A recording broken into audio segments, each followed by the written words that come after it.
KTO Radio présente À haute voix, la lecture intégrale des œuvres spirituelles majeures. Aujourd'hui, les Confessions de saint Augustin.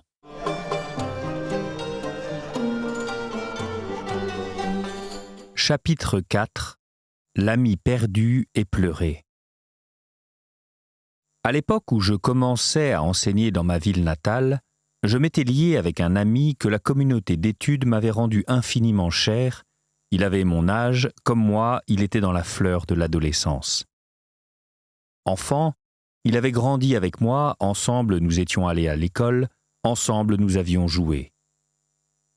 Mais il n'était pas encore mon ami, et même quand il le devint, ce ne fut pas une véritable amitié, car il n'y a de véritable amitié que celle dont vous formez le lien entre personnes unies à vous par cette charité que répand en nos cœurs l'Esprit Saint qui nous a été donné. Et cependant, elle nous était infiniment douce, réchauffée par la ferveur de nos goûts identiques. Je l'avais détourné de la vraie foi que sa jeunesse ne possédait pas vraiment, ni à fond, pour l'entraîner dans ces rêveries superstitieuses et funestes qui faisaient pleurer sur moi ma mère. Déjà la pensée de cet homme s'égarait avec la mienne et mon âme ne pouvait se passer de lui.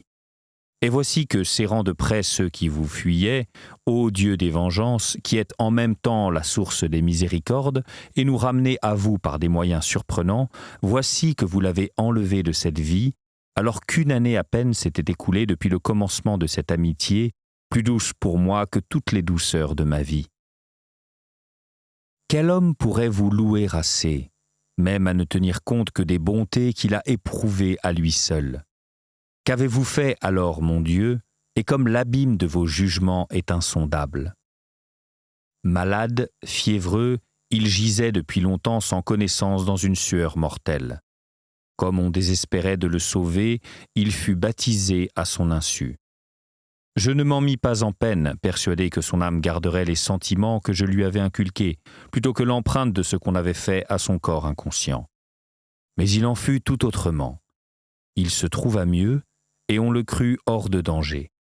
Dès que je pus causer avec lui, et je le pus bientôt, aussitôt qu'il fut lui-même capable de parler, car je ne le quittais pas tant nous étions dans une dépendance étroite l'un de l'autre, j'essayais de plaisanter avec lui, croyant qu'il se moquerait avec moi d'un baptême qu'il avait reçu, privé d'intelligence et de sentiments. Pourtant, il savait déjà qu'il l'avait reçu. Eh bien, il me regarda avec horreur comme un ennemi et m'avertit avec une franchise étonnamment brusque d'avoir à cesser de lui tenir un tel langage si je voulais rester son ami. Stupéfait et troublé, je maîtrisais les mouvements de mon cœur. Je voulais lui laisser d'abord reprendre des forces et rétablir sa santé. Je pourrais alors en user avec lui librement. Mais il fut arraché à ma démence pour être réservé auprès de vous à ma consolation. Quelques jours après, en mon absence, il fut repris de la fièvre et mourut. La douleur que j'en ressentis enténébra mon cœur. Tout ce que je voyais n'était que mort. La patrie m'était un supplice, la maison paternelle un lieu d'étrange infortune. Tout ce que j'avais mis en commun avec lui, sans lui, se changeait en un cruel tourment. Mes yeux le demandaient partout, il leur était refusé. Tout m'était odieux car tout était vide de lui et rien ne pouvait plus me dire « voilà qu'il va venir » comme de son vivant quand il s'absentait. J'étais devenu pour moi-même un grand problème. Je demandais à mon âme pourquoi elle était triste et me troublait si fort, et elle ne savait rien me répondre. Et si je lui disais « espère en Dieu », elle ne m'obéissait pas et avec raison, parce qu'il était meilleur et plus réel, l'ami très cher qu'elle avait perdu, que le fantôme en qui je la pressais de mettre son espoir. Les larmes seules m'étaient douces, et elles avaient succédé à mon ami dans les délices de mon cœur.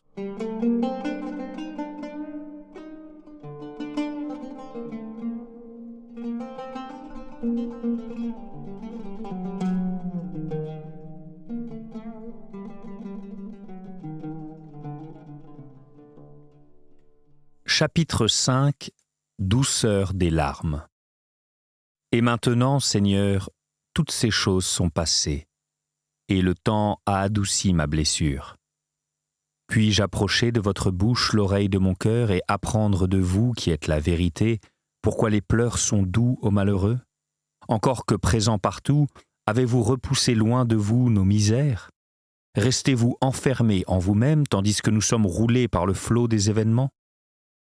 Et pourtant, si nous ne pouvions élever nos pleurs jusqu'à vos oreilles, il ne nous resterait plus rien de notre espoir. D'où vient donc la douceur du fruit que l'on recueille des amertumes de la vie, des gémissements des pleurs, des soupirs et des plaintes? Est-il doux parce que nous espérons que vous nous entendrez? Cela est vrai des prières qui impliquent le désir d'aller jusqu'à vous. Mais l'était-ce de la douleur que me causait cette perte, du chagrin qui m'accablait alors? Je n'espérais pas le voir revivre, et ce n'était pas ce que je demandais par mes larmes. Je me désolais et je pleurais, rien de plus. Car j'étais malheureux et j'avais perdu ma joie. Serait-ce que les larmes, choses amères, nous deviennent douces à cause du dégoût ressenti pour les plaisirs passés, et tant que dure cette aversion?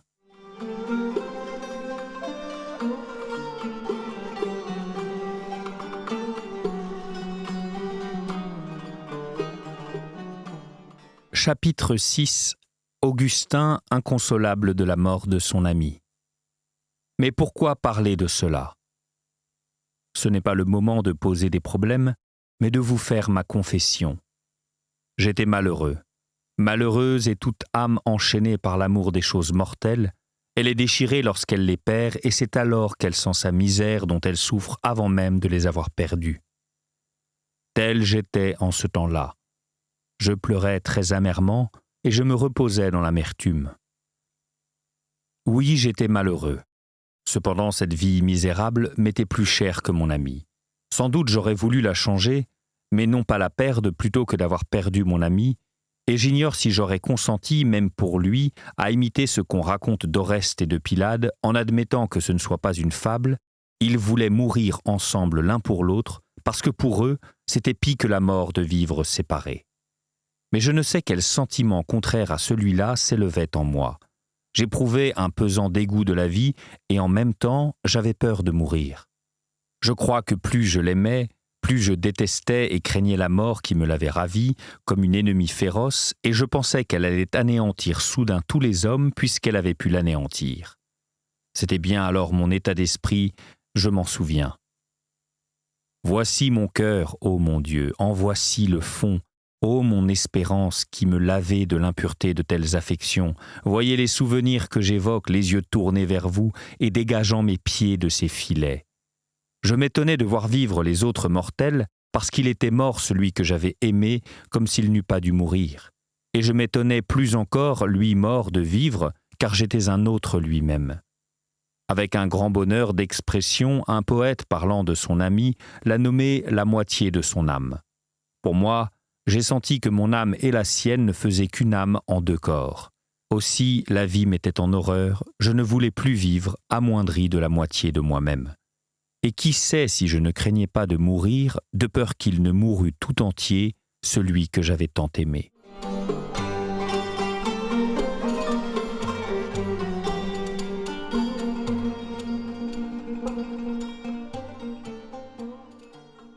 Chapitre 7. Il part pour Carthage. Ô folie qui ne sait pas aimer les hommes humainement!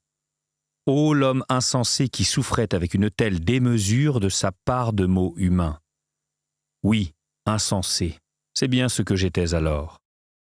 Je m'agitais, je soupirais, je pleurais, j'étais en proie au trouble, et il n'y avait pour moi ni repos ni sagesse. Je portais une âme déchirée et sanglante qui ne souffrait plus de se laisser porter par moi, et je ne savais où la déposer. Ni le charme des bois, ni les jeux et les chants, ni les paysages embaumés, ni les festins magnifiques, ni les plaisirs de la chambre et du lit, ni enfin les livres et les vers ne pouvaient l'apaiser. Tout m'était en horreur, même la lumière. Tout ce qui n'était pas lui me faisait mal, me fatiguait, excepté les gémissements et les larmes, là seulement je trouvais quelque paix. Mais dès que mon âme s'en arrachait, j'étais accablé par le lourd fardeau de ma misère. C'est vers vous, Seigneur, qu'il fallait la hausser. C'est à vous qu'il fallait demander sa guérison, je le savais, mais je n'en avais ni la volonté ni la force. Vous n'étiez pour ma pensée rien de consistant ni de réel. Ce n'était pas vous, mais un vain fantôme, et mon erreur était mon Dieu. Si j'essayais d'y reposer mon âme, elle tombait dans le vide et de nouveau s'affaissait sur moi. Et je restais pour moi-même comme un lieu désolé où je ne pouvais me tenir et que je ne pouvais quitter. Où mon cœur aurait-il pu s'enfuir de mon cœur? Où fuir loin de moi-même? Où échapper à ma propre poursuite? Et pourtant, je m'enfuis de ma patrie. Mes yeux le cherchaient moins, là où ils n'avaient pas l'habitude de le voir. De Tagaste, j'allais à Carthage.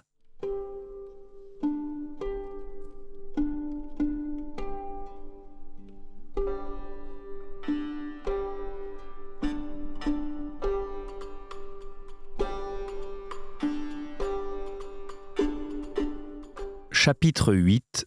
Le temps et l'amitié consolent sa peine.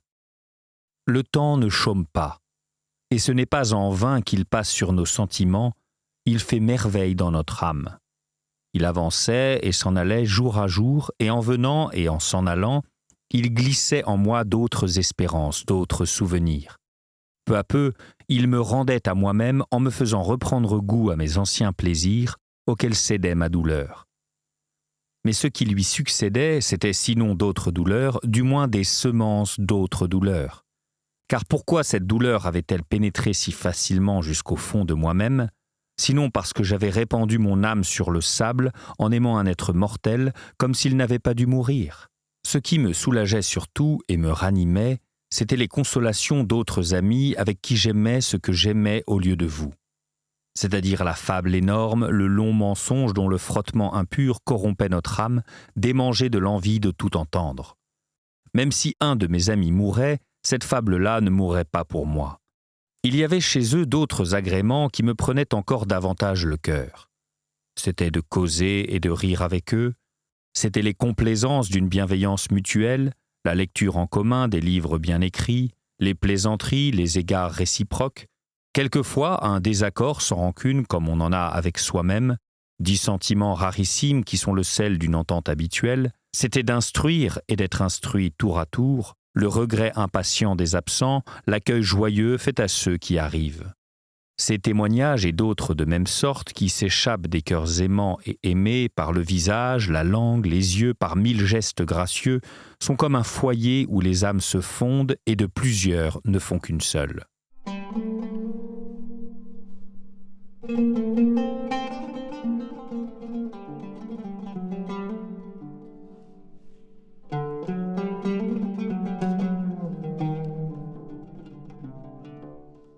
Chapitre 9. L'amitié et Dieu. Voilà ce qu'on aime dans les amis. Et l'on aime à ce point que la conscience des hommes se croit coupable lorsqu'on n'aime pas qui vous aime et qu'on ne rend pas amour pour amour sans rien demander à l'ami que les marques de sa tendresse. De là ce deuil si un ami vient à mourir, ces ténèbres de douleur, cette douceur qui se change en amertume, ce cœur noyé de larmes et la perte de la vie de ceux qui meurent devenus la mort des vivants. Heureux celui qui vous aime, et son ami en vous et son ennemi à cause de vous. Seul, il ne perd aucun être cher, l'homme à qui tous sont chers en celui qu'on ne perd jamais. Et qui est celui-là, sinon notre Dieu, le Dieu qui a fait le ciel et la terre et qui les remplit, car c'est en les remplissant qu'il les a faits. On ne vous perd qu'en vous abandonnant, et celui qui vous abandonne, où va-t-il, où fuit-il, sinon de votre sérénité à votre colère? Où ne rencontre-t-il pas votre loi dans son châtiment? Et votre loi, c'est la vérité, et la vérité, c'est vous.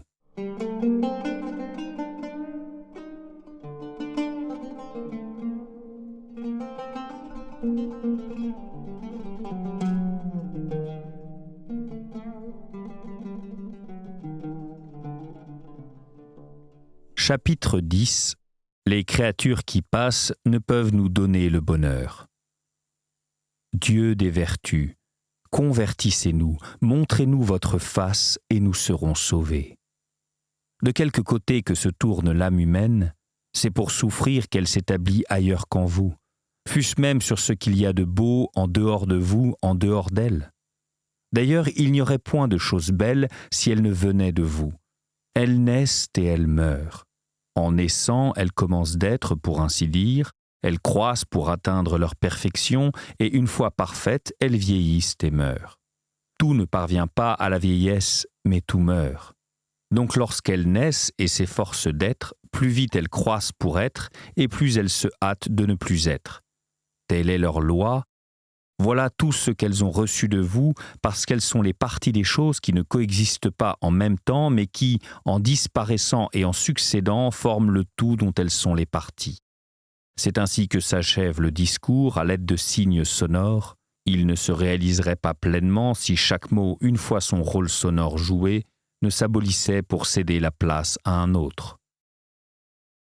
Que mon âme vous loue pour toutes ces choses, ô Dieu créateur de l'univers, mais qu'elles ne s'y prennent point à la glu de l'amour sensible, car elles vont où elles allaient pour cesser d'être, et elles déchirent l'âme de désirs pestilentiels, parce qu'elle-même veut être et qu'elle aime à se reposer dans ce qu'elle aime. Mais en ces choses, point de repos. Elles ne sont pas stables, elles s'écoulent. Et qui peut les suivre avec les sens charnels? Qui peut les saisir même quand elles sont présentes? Car lents sont les sens charnels précisément parce qu'ils sont les sens charnels, ils sont bornés par nature. Ils suffisent à la fonction pour laquelle ils ont été faits, mais ils ne suffisent pas à cette autre fonction de retenir les choses qui se précipitent du commencement qui leur a été fixé, à la fin fixé aussi. Car en votre Verbe qui les a créées, elles entendent d'ici jusque-là.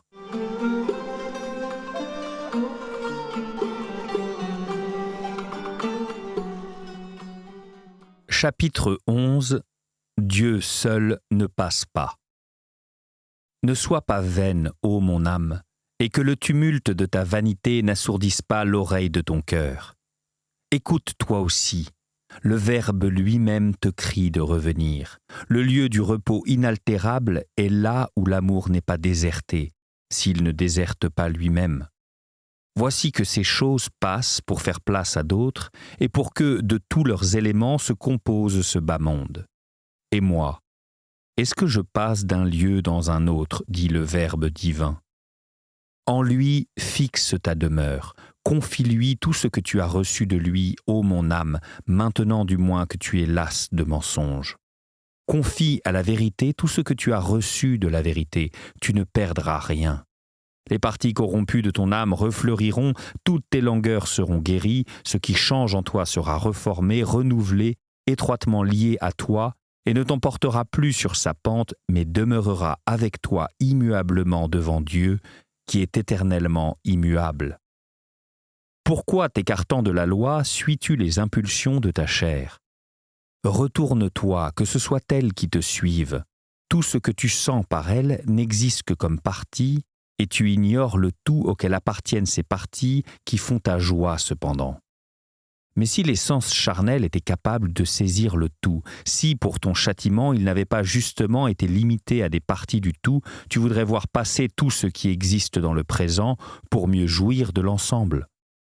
Les paroles que nous proférons, c'est par ces mêmes sens charnels que tu les entends, et tu ne veux à aucun prix que s'arrêtent les syllabes, mais qu'elles volent pour que d'autres leur succèdent et que tu entendes l'ensemble. Il en est toujours de même des parties dont se compose un tout, quand ces parties composantes n'existent pas simultanément. Il y a plus de charme dans le tout que dans les parties perçues une à une, si on peut le percevoir dans sa totalité. Mais combien vaut mieux celui qui a fait toutes choses? Celui-là est notre Dieu, et il ne passe pas, car rien ne lui succède.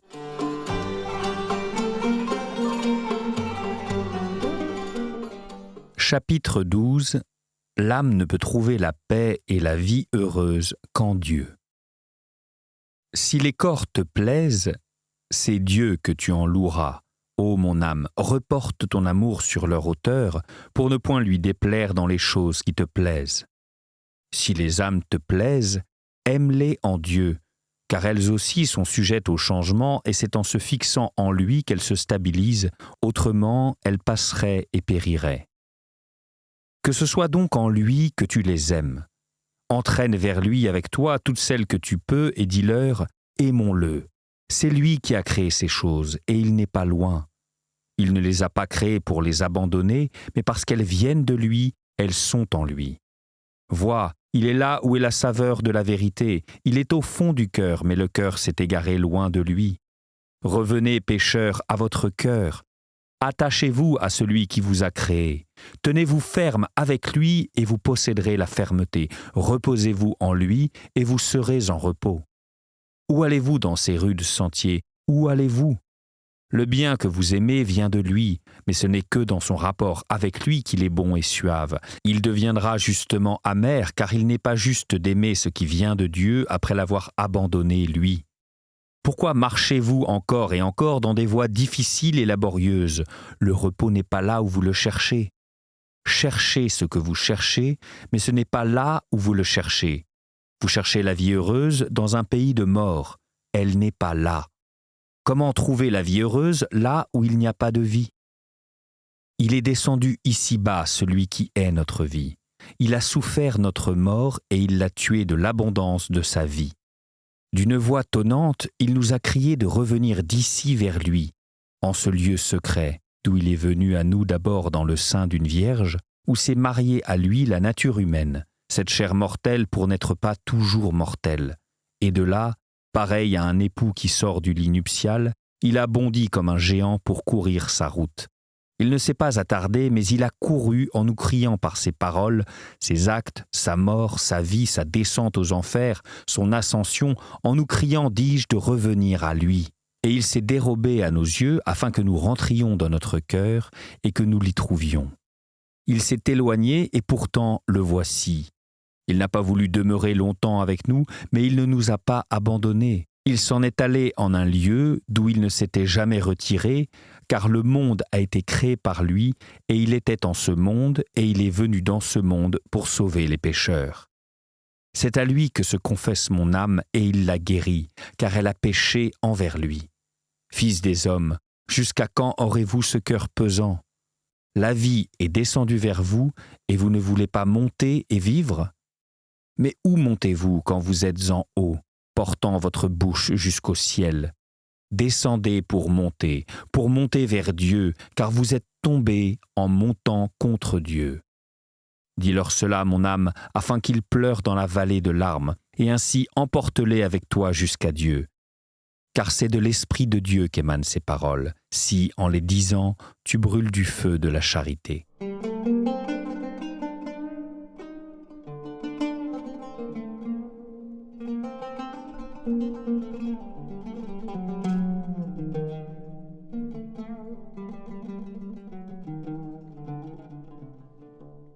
Chapitre 13. Augustin médite le problème du beau. Je ne savais pas ces choses alors. J'aimais les beautés inférieures et j'allais à l'abîme. Je disais à mes amis, qu'aimons-nous si ce n'est le beau? Qu'est-ce donc que le beau? Qu'est-ce que la beauté? Qu'est-ce qui nous charme et nous attache aux objets que nous aimons? S'il n'y avait en eux une beauté, un éclat, ils ne nous attireraient aucunement. Et je voyais que dans les corps, il faut distinguer le beau qui est une sorte de tout harmonieux et le convenable qui résulte d'une juste appropriation, comme une partie du corps s'accorde avec l'ensemble de l'organisme ou une chaussure avec le pied et autres choses semblables. Ces considérations jaillirent dans mon esprit du fond de mon cœur et j'écrivis le traité du beau et du convenable. Il comprenait, je crois, 2 ou 3 livres, vous le savez, mon Dieu, moi je l'ai oublié. Car je n'ai plus cet ouvrage, il s'est égaré, je ne sais comment.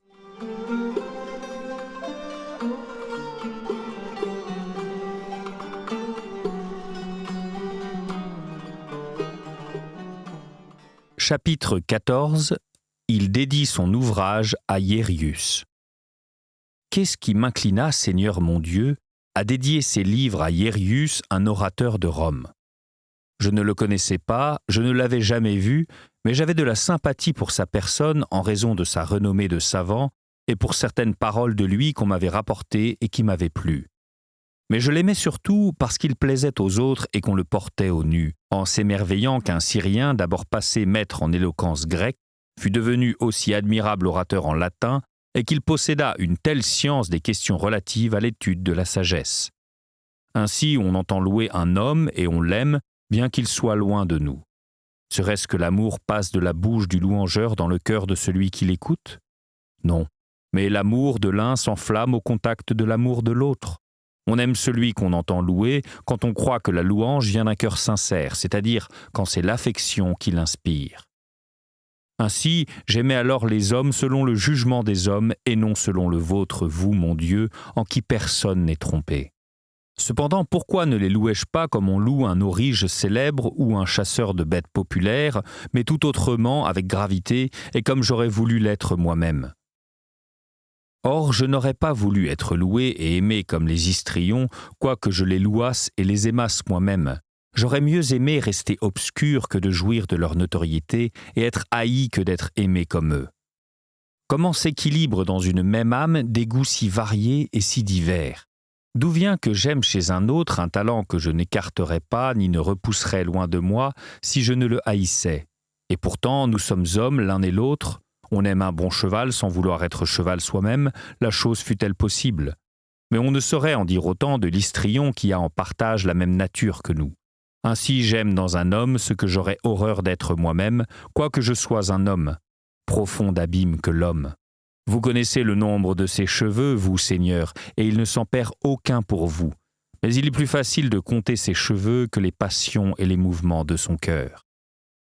Quant à ce rhéteur, il appartenait à cette espèce d'homme que j'aimais au point de vouloir leur ressembler. Ma présomption m'égarait et j'étais emporté à tous les vents, mais vous me gouverniez en secret.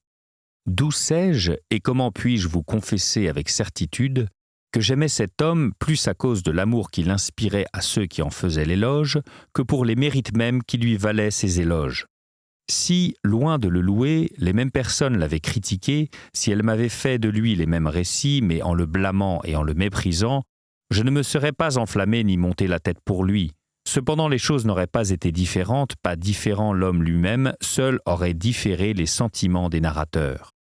Voilà où en est l'âme débile, qui ne s'est pas encore attachée à la solidité du vrai. Au souffle des langues, des poitrines et des opinions, elle se laisse emporter et rouler, tourner et retourner, la lumière se voile pour elle et elle n'aperçoit pas la vérité. Et elle est cependant devant nous. Il était important pour moi de faire connaître à cet homme en vue mon style et mes travaux. S'il les approuvait, mon ardeur en serait accrue. S'il les désapprouvait, mon cœur en saignerait, mon cœur vain et vide de votre solide appui. Pourtant, mon plaisir était de penser et de réfléchir à cette question du beau et du convenable, objet du livre que je lui avais dédié, et l'émerveillement où j'étais se passait d'être partagé.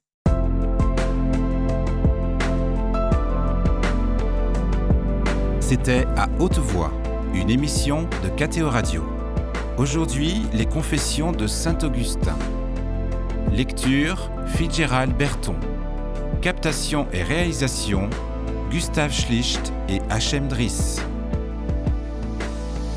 Une émission disponible en podcast sur ktoradio.com ou sur l'application KTO Radio.